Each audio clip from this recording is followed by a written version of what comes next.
Hi up guys, in this video I will show you how to add link to Snapchat story. Firstly, go on the photo side on your Snapchat account or on the third side, and right after that make a photo or just show it up from your gallery. Now I'm gonna make it, and what I need to do, just simply, for example, get back and go to my YouTube channel. Now I need just to go for sharing options for some video and take a copy link.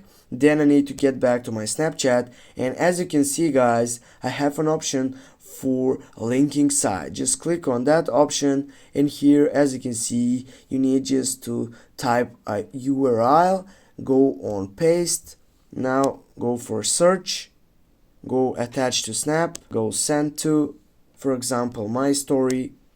Now you'll need to wait, add it to story, just click on it. Here guys, if I tap on it, I have that link shared or added to Snapchat story. Thanks for watching guys, don't forget to hit that like and share the video. See you soon.